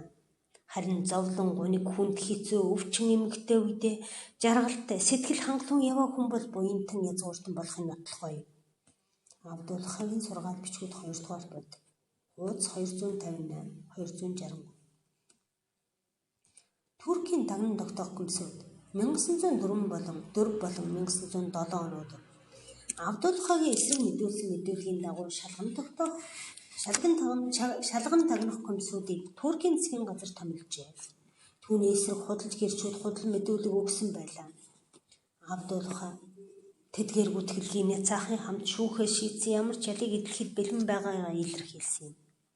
Тэд түүнийг яндад хорьсон ч, удамжаар гулдран чирсэн ч, хараан доромжилсан ч, түүн рүү нулимс чулуугаар нүүлгсэн ч, элдвэр гутаан гүтгсэн ч, дүүжлэх юм уу, буудаж алсан ч тэрээр жаргалтай хэвээр байх болно гэдгээ зарлан хэлсэн юм. Шалган тогтоох комиссийн ажиллагааны хооронд тэрээр ердийн амьдралаараа туйлын амгалан тайван амьдарч байсан бөгөөд цэцэрлэгтээ жимсний бод тарьж нэр төр оюун санааны эрх чөлөөгөөр гэрэлтэн гийж баяр хоолнд оролцож байлаа. Италийн консул түүнийг хүссэн бомб руу аюулгүй гаргаж өгье гэж хүссэн боловч тэрээр талархал илэрхийлээд хатуу татгалзжээ. Учир нь ямар үр дагавартайгаас үл хамааран тэрээр өөрийгөө аврах юм уу? Дайснуудаас зөгтөх гэж хизээж оролдоогүй. Бааб болон адист гоо жавхлангийн зам идэх ёстой байсан юм. Гэсэн хэдиж тэрээр ихэнх бахаачуудыг Акагийн ойролцоох орчин газраас явж аюулаас зайлсхийхийг уриалсан бөгөөд өөрөө хувь тавилантайгаа авчрахаар цөөн хэдхэн үнж дагалдагч нарын хамт ганцаар үлджээ. 1907 оны үйл ихэнх үед Ака шалган тогтоох сүүлчийн комиссийн гишүүн болох Хэл хахуйлд автагч 4 хүн хүрэлцэн ирсэн байлаа. Тэд нэг сарын дараа шалгалтаа дуусгаад Константинополь руу явж Абдулхагийн эсрэг мэдүүлгийн үнэн зөв нь нотлогдсон тул түүнийг цөлөх юм уу цааслах ёстой гэж зөвлөсөн тайлан дүгнэлтийг бэлтгэн зөксөн байжээ. Тэд Туркт буцсан очингууд тэнд хувьсгал гарчээ. Тэр 4 хуучин дэглэмийн тал байсан учраас амиа аврахын тулд зүгтаах болсон байна. Залуу туркчууд засгийн газраа тогтоож Османы эзэнт гүрний улс төрийн болоо шашны бүх хоригдлууд судлагдсан юм. 1908 оны 9-р сард Абдулха шоронгоос судлагдаж дараагийн жил Султан Абдул Хамид өөрөө хоригдол болжээ. Өрөндөд хийсэн аялал.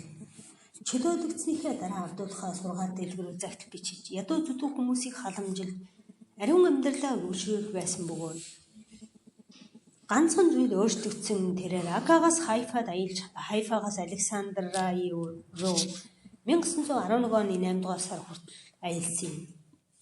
Түүний дараагаар тэрээр өрөндийн ертөнцид анх удаан айлчилжээ. Өрөндөд хийсэн аяллуудынхаа үеэр Абдулха төрөл бүрийн үзэл бодолтой хүмүүстэй уулзаж учирч байсан бөгөөд бүх хүмүүстэй баяр баясгалан гэрэл цацруулан уулзаж Эвсэг байгтун гэсэн Бахаулагийн сургаалыг бүрэн дүүрэн биелүүлж явсан юм. Тэрээр 1911 оны 9-р сарын ихээр Лондон хотод очисон бөгөөд тэндээ 1 сар өнгөрүүлэхдээ сонирхсан хүмүүс өдөр тутам яриа хийж бусад өөр ажил гүйцэтгэснээс гадна Сити Темплд R.G. Кэмпбеллийн сүмийн цуглаан Вестминстерийн гэгэн Джонсонд хамтлан Уилберфорсийн цуглааны өмнө үг хэлж мөн хотын даргатай өглөөний зог барьж байжээ. Тэрээр дараа нь Парис руу явж тэнд олон үндэстэн ясны зүсэн бүрийн сонгогчдын өмнө өдөр тутам яриа илтгэл хийж байсан юм.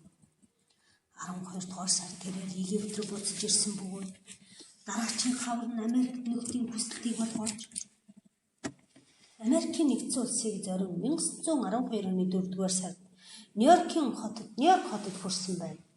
9 сарын турш Америкийн хөндлөн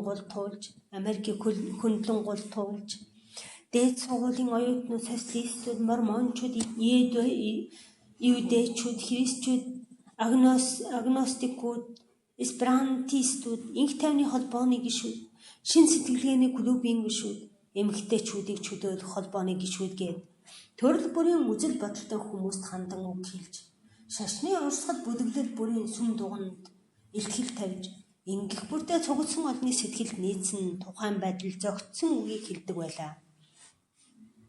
12 дугаар сарын 5-нд тэрээр Их Британид зорин аян замдаа гарч тэнд очиод 6-7 хоног өнгөрүүлэхдээ Ливерпул, Лондон, Бристол, Эдинбург хотуудад аялжилсан юм.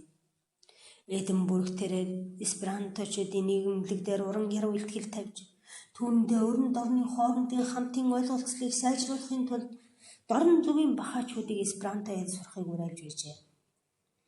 Парис хотод 2 сарын турш өдрөөр ярилцлага өгч хурал цуглаан дээр үг хэлсний эцэс Штутгартад очиж Германы бахаачдтай хэд хэдэн амжилттай уулзалт хийжээ.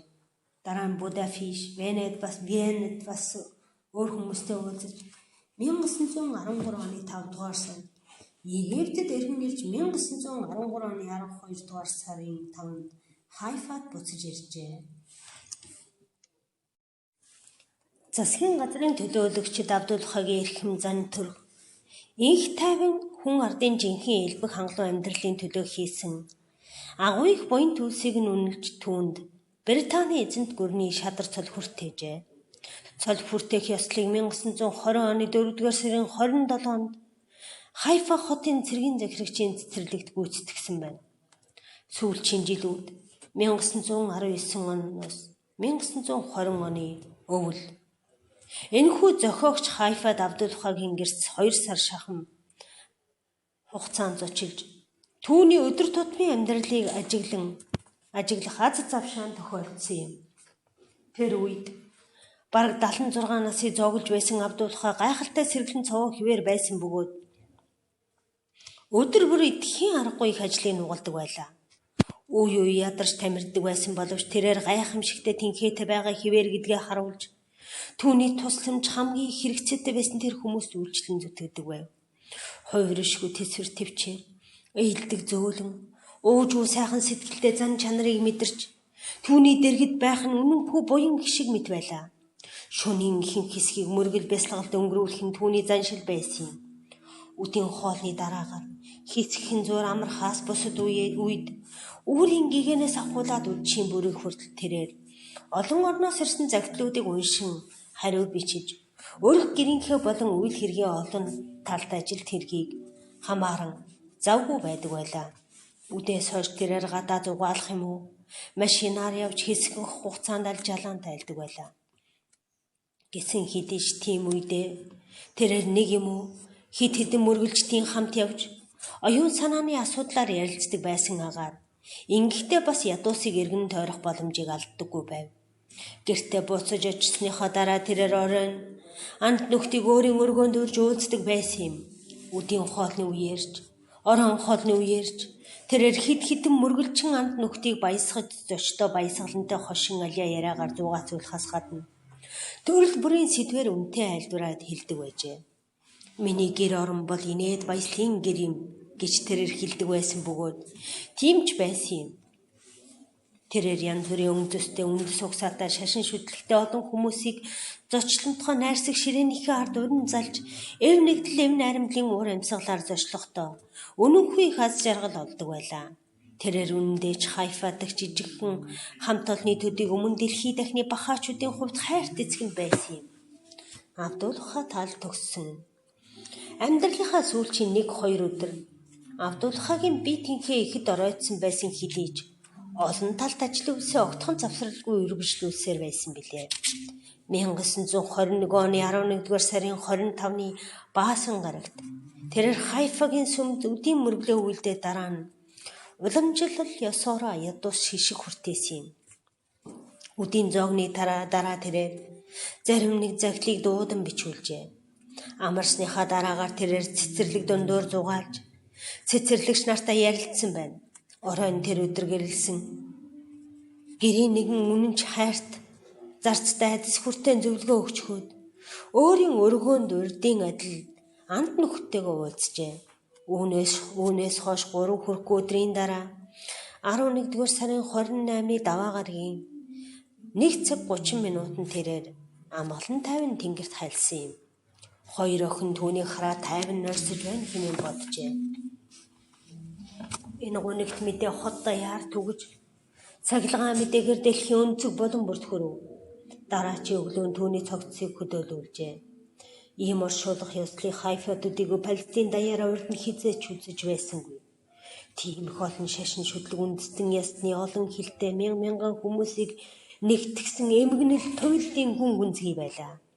Элчин сайд Сергербер Самуэль Иерусалимын захирагч Финикийн захираг засгийн газрын өндөр албан тушаалтнууд болоод Хайфа дэх олон орны консулын янз янзын шашны нийгэмдгүүдийн тэргүүнүүд Палестины, Эден, Христийн, Мусульманы, Друз, Египт, Грек, Турк, Курд үндэстнийг төлөөлсөн нэр хүндтэй хүмүүс Түүнчлэн Америк, Европоос ирсэн ба нутгийн амт нөхнгээд дээд доод зиндааны бүгд нийлээд 10 мянган орчим эрэгтэй эмэгтэй хөгшин залуу хүмүүс хайрт хүнээсээ хагацсанд эмгэнэн гашуудж байсан юм. Бурхан минь, бид эцгээсээ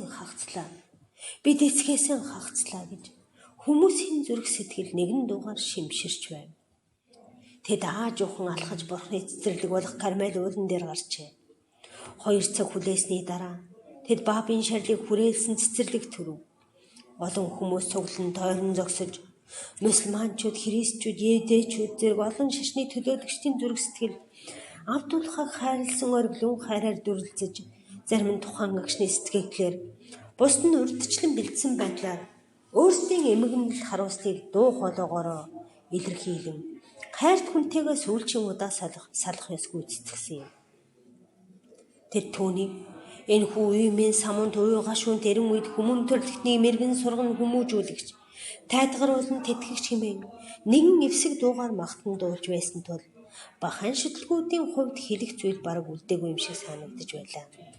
Авдулха, Тал төгсөн хатагтай Бломфилд ба Шоги Фенди.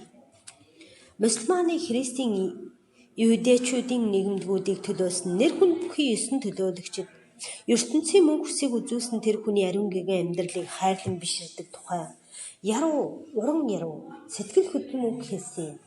Дараагаар нь шарилтай хайрцгийг нь аажуухан дамжуулан түүнийг энгийн бөгөөд ариун газарт нь үрд нойрсуулан байрлуулсан юм. Энэ бол бүхий л амьдралаа шашин үндэснэн хэл ярианы эв нэгдэл зориулсан хүний гэгээн дурсгалыг хүндэтгсэн зүй ёсны ёсол байсны зэрэгцээ. Түүний амьдралын үйлс хэрэг талаар өнгөрсөнгүй. Түүнд онгод хайрлаж байсан бахвалагын үзэл санаа бөгөөд амьдрал үйлсэн дэлхийн ертөнцид түгэн тархаж мусульманчууд, христчүүд болон евдейчүүдийг олон зууны турш бие биеэс нөхөн нэрүүлж ирсэн шашны явц бүлэглэл анги давхраг хоорондын саад тодгор болон хүн төрөлхтний дунд орших бусад хагараг бутралыг нурааж эхэлж байна гэдгийг нотлохоо байсан юм. Сургаал бичмэл болон айл дөрөв. Авдулхаа үед өмнө сургаал бичмэл тууринсан бөгөөд тэдгээрийн ихэвчлэн сүсгнүүд болон сонирхогчдод хандан захидлын хэлбэрээр бичсэн байдаг. Түүний маш олон үг айл дөрийг тэмдэглэж нийтэлсэн билээ. Ака ба Хайфад амьдарч байхад нь уулзаж учирсан мянган мөргөлчд дундаас олон хүн өөрсдийн сэтгэлдлийг бишиж үлдээсэн бөгөөд эдгээрээс нэлээд хэдийг нь хэвлүүлэн нийтэлсэн байдаг үлээ. Тиймээс түүний сургаал бүрэн хадгалагдаж үлдсэн бөгөөд тэдгээр нь маш өргөн хүрээний сэдвийг хамардаг юм. Тэрээр эцгийгээ бодвол өрн дорны олон асуудлыг илүү дэлгэрэнгүй тайлбарлаж бахавлагын ерөнхий сургаал зарчмыг хэрхэн хэрэгжүүлэх талаар илүү дэлгэрэнгүйгээр зааж өгсөн юм. Хэд хэдэн сургаал бичмлийг нь барууны ямар ч хэлэнд орчуулагдаагүй байгаа. Хэдий ч Авдулхагийн сургаалын хамгийн чухал зарчмуудыг орчуулан нийтлүүлснээр хүмүүст гүн үндэсний бүрэн дүүрэн мэдлэг өгөхөд хангалттай болсон юм. Авдулха Перс, Араб, Турк хэлээр ярьдаг байсан. Өрнөдөг аялж байх үед түүний үг айл дүрийг үргэлж орчуулдаг байсан бөгөөд орчуулах явцад анхдагч гоо яруу хиллэг хүч ирж гээгддэг байсан хэдий ч Бурхны сүнсний далдын хүч агуу байсан тул сонссон бүхэн хүний сэтгэл хүрдэг байлаа. Авдулхагийн байр суурь. Адист гоч авлангаас Авдулхад онцгой өвөрмөц байр суурийг олгож дараах сургаалтаа ингэж бичсэн юм.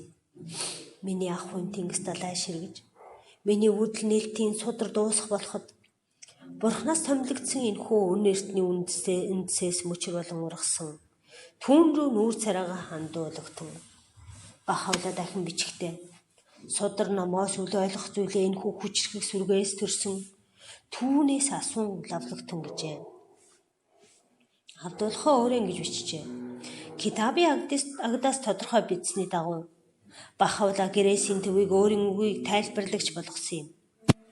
Энэ гэрээс нь бат бөх хүчрхэг гэрээс тул цаг хугацааны ихэнх үеэс авахуулан өнөөдрийг хүртэл ийм адил гэрээсийг ямар ч шашны 90 үеийг бий болгоогүй лээ. Авдулхан бахавлагын шүтлгийг өрн дорн түгээн дэлгэрүүлэхдээ туйлын бүрэн зүтгэлийг үзүүлдэг байсан.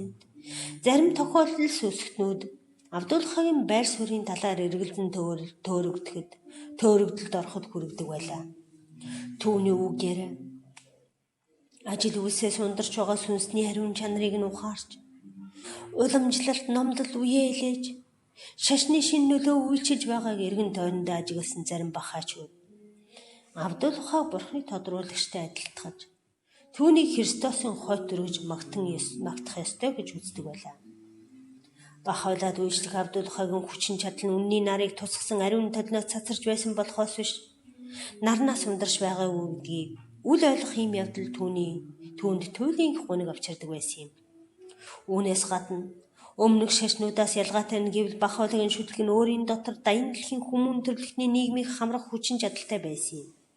1892 оноос 1921 он хүртэл Абдулхаг байх үе шүтлэг нь дэлхийн жинхэнэ ёсны эмч ормын чиглэл өөрийн хөгжлийн шат дараалсан үеүүдийг туулан хөгжсөн юм.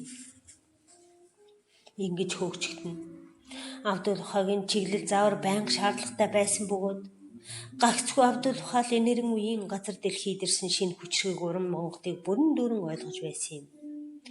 Абдулха Бийт ертөнцөөс халин оцсны дараа түүний гэрээслэл бичгийг нээж шүтлгийн асран тэтгэх шоги фэнди үг гэрээслийн ач холбогдлыг тайлбарлах хүртэл бахаачууд хайрт багшийн өдөрдмжийг бурхны тодруулагчийн оюун санааны заавар лүндэнгийн адил үзэх нь бараг гарцаагүй байдаг байлаа.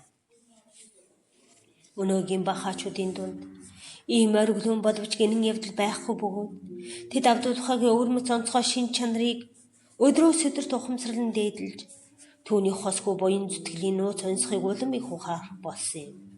1892 онд үлгэр жишээ тайлбарлан таниулагч нь бие махбодороо цөллөгдөн хоригдсонтой холбогдсон их сул дорой арчаагүй чадлагүй мэд санагдаж байсан шүтлэг нь түүнээс хойш няцшгүй их хүч чадлаар олон орны нийгэмдгүүдэд байгуулан босгож уруудан дорой төрж буй соёл иргэншлийн сул талыг харан сэтгэлээрээ унсан хүн төрлөختний ирээдүг нээсэн цорын ганц сургаалаа даван дуулж байна.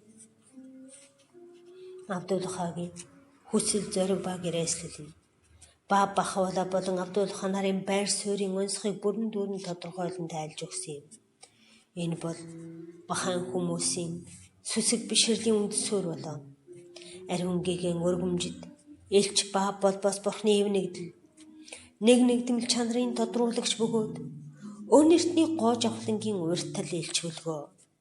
Ариун гээгэн Абхан гоож авхлан болбос бурхны дээд тодруулагч бөгөөд бурхны хамгаас тэнгэрлэг мөн чанарын их үлэг юм.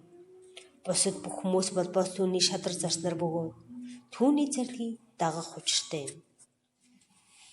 Альва хүн шүтлэгийн тухай мэдлэгээ Абдулхагийн ерөнхий сургаал бичгүүд дээр суйрлахыг чухалчилсан Абдулхагийн энэ болон бусад олон үг айлдрууд нь сүсэг бишрлийн эв нэгдлийг тогтоож улмаар хувь хүмүүст хандаж асуултууд нь хариу өгсөн Абдулхагийн сургаал бичгэнлүүдтэй холбоотойгоор үүдэн гарсан ойлголтын ялгаанд түргэн арилсан юм.